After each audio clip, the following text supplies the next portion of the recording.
The only hero that can rival Batman's rogues gallery is Spider-Man. And while some of the villains may headline more than others, if the Vulture can work, any of these characters can make a compelling antagonist in an MCU Spider-Man movie. But let's just leap into the action with this one as we cast the Marvel Cinematic Universe Spider-Man Rogues Gallery. For the once and future superior Spider-Man Dr. Otto Octavius, we selected former Moriarty thespian Jared Harris. Norman Osborn is clinically insane while also a cunning businessman. We selected John Hamm for this job. If you are familiar at all with Ultimate Spider-Man comics, then you know just how perfect a foil the Kingpin is for a young Spider-Man. After some contract renegotiations and schedule arrangements, they could just bring over Vincent D'Onofrio from the Daredevil show. If Jason Momoa wasn't Aquaman, he'd be on this list right now for Kraven the Hunter. We want someone with an overt wildness that can also, act. Out-of-the-box choice, but we liked Walking Dead's Norman Reedus. Mad scientist gone reptile Kurt Connors, aka the Lizard, needs to be sympathetic as well as terrifying. We chose John Cusack for this one. The real Hobgoblin is cold, calculating, and ruthless. We picked former Dexter star Michael C. Hall.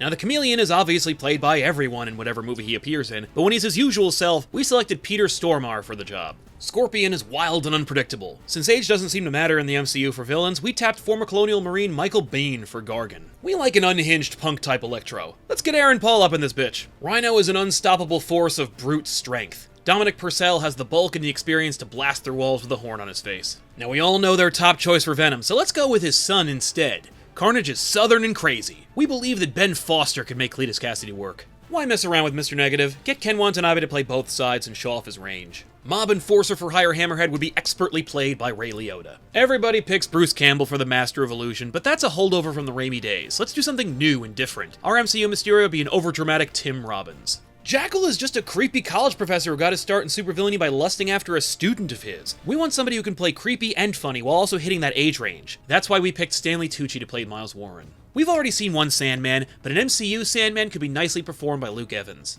Because my team hates me, we added Morlun to this list. Given his experience with the type of role, we earnestly liked Jonathan Rhys-Meyers to play the energy vampire. Hey, speaking of vampires, Morbius the living vampire could be brought to life by Zach McGowan of Agents of S.H.I.E.L.D. fame. Yes, he was Anton Ivanov on the show, but Alfred Woodward played both Black Mariah in the Luke Cage show and Miriam in Captain America Civil War. It's not a trend I want to see, but at least our pick is a little less obvious. Let's not mess around when it comes to Tombstone, just get Keith David and be done with it. And finally, I highly doubt we're gonna get Silvermane proper in an MCU Spider-Man movie, but just in case, I'm picking Al Pacino. In the comments down below, give us your take on a villain we didn't include on this list. Thanks a lot for watching, we'll see you at Spider-Man Homecoming on opening day.